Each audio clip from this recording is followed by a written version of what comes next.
Let's talk about enzymes. What would be the number one symptom that you would get if you were deficient in digestive enzymes? You're really dealing with about 5 different pieces of this puzzle that you have to understand. You have the stomach, you have the pancreas, you have the gallbladder. Even though the gallbladder does not produce enzymes, it's involved in enzymes. Then you have the small intestine and you have the large intestine. So let's start with the stomach. What enzymes does the stomach produce? Well, primarily one called pepsin, and pepsin has everything to do with digesting protein. But the stomach also makes another enzyme called lipase, which can help you break down fats, but only like a backup if you don't make it from other organs. We'll talk about that. But pepsin is a very powerful protein enzyme that helps you break down protein.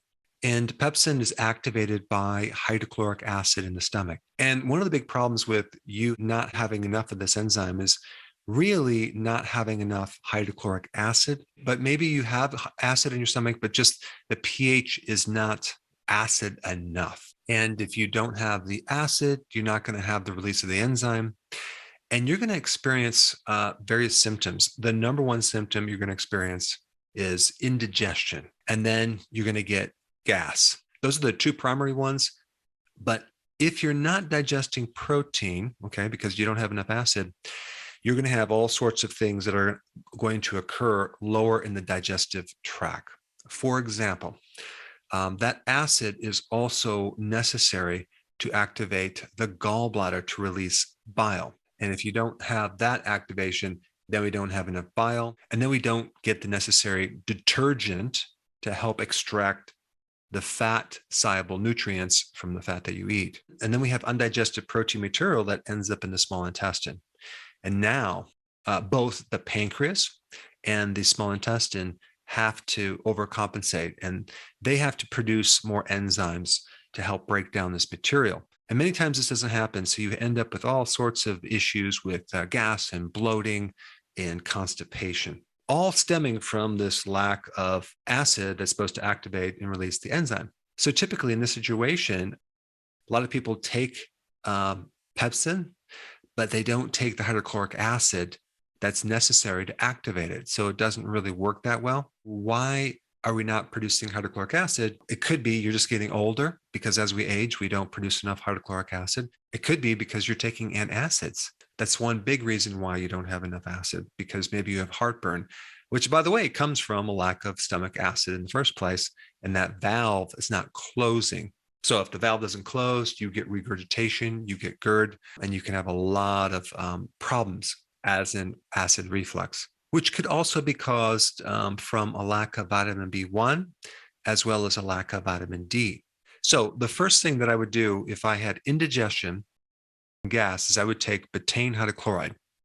Betaine hydrochloride is a really good, simple solution for activating this enzyme in the stomach to help you with protein digestion. All right, let's shift gears to the pancreas, okay? So if you don't have the full function of the pancreas, you can have what's called pancreatic enzyme insufficiency, okay? So you just don't make enough enzymes. And the majority of enzymes for digestion actually come from that pancreas. So this is very, very important. The pancreas works like crazy to produce enough enzymes to help you digest food. So based on what you're chewing, there's little signals get sent down to tell the pancreas to get ready to digest, whether it's fats, proteins, carbohydrates, or other things. And so the pancreas has to produce that in preparation for the food that's coming through. And then depending on how much acid you have in your stomach is whether you're going to release enough bile to help work to break down the fats small enough so the enzymes, the lipase enzymes, the fat enzymes can act on this fat. You see, if you don't have enough bile to do the big work, then that lipase enzyme really is going to have a hard time breaking down that fat. And then you end up with undigested fat that goes through the small intestine and into the large bowel.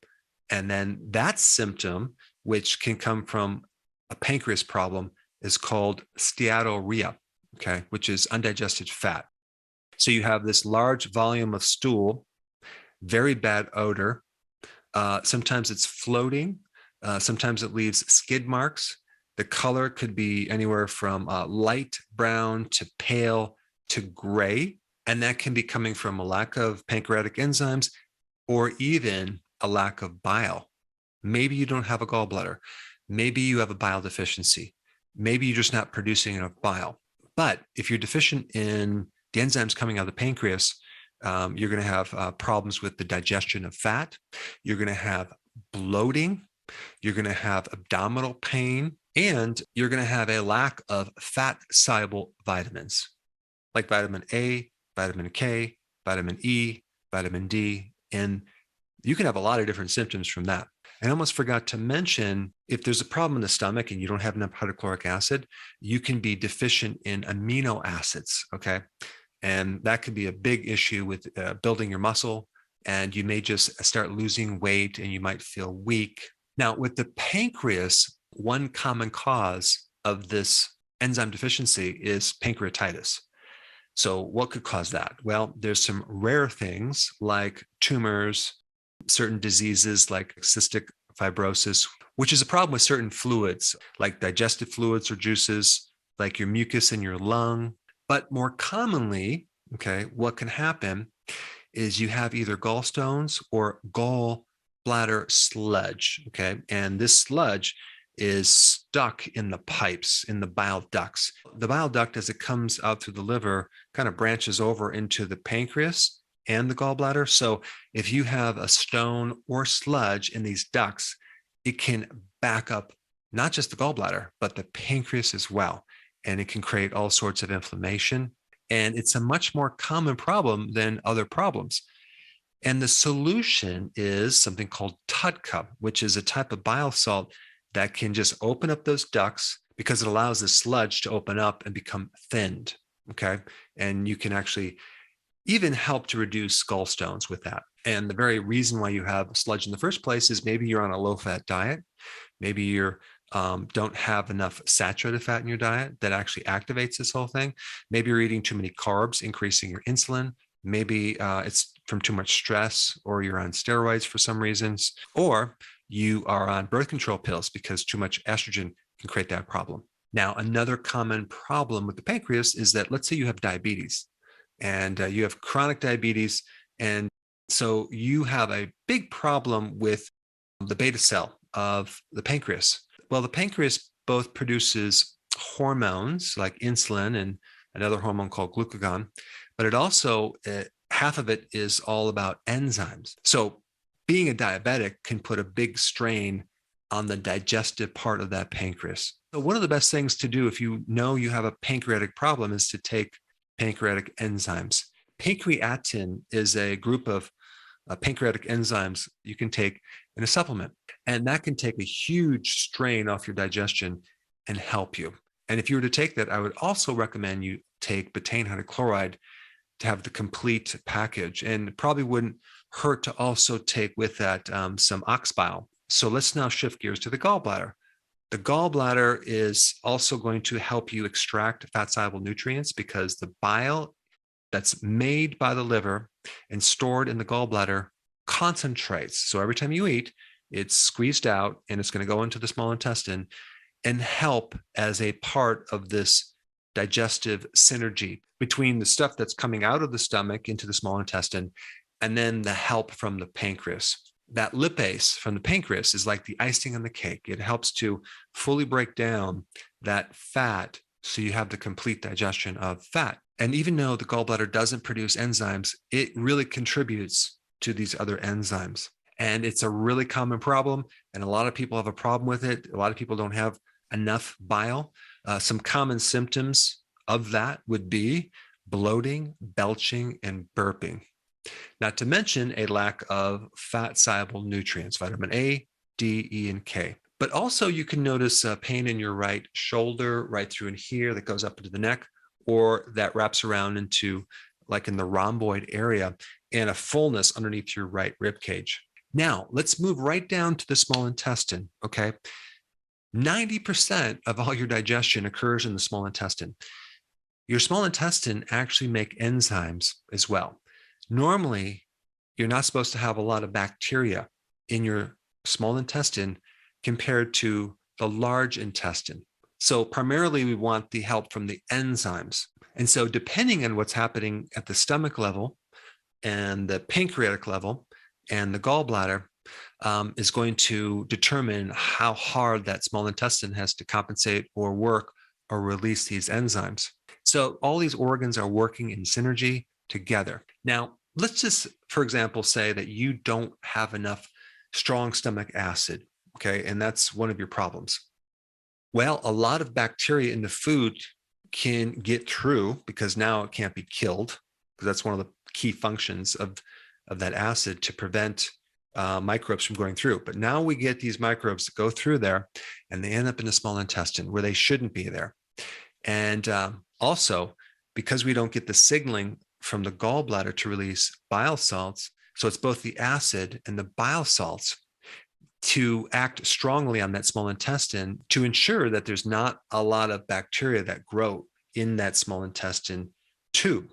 And so now we have an increase of bacteria in the small intestine that can then reproduce and grow and develop into what's called small intestinal bacterial overgrowth. I mean, one function of bile salts is to act as a detergent to kill off these microbes in your small intestine. And then when it gets all the way down to the last part of the small intestine, it gets reabsorbed and it starts over again. So it's a really important action to prevent SIBO.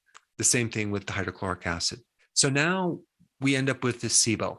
What is the problem with SIBO? Small intestinal bacterial overgrowth. Wow, you have bloating, you have belching, you have abdominal pain, and now you also have competition from these microbes that are hungry and they're going to eat a lot of your nutrition from your food.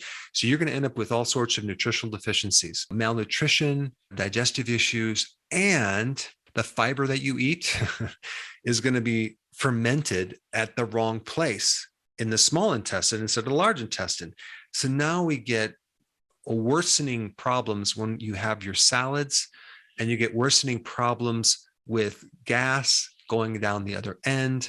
And we get worsening problems if you take a probiotic because you're adding more bacteria. So it becomes a big issue.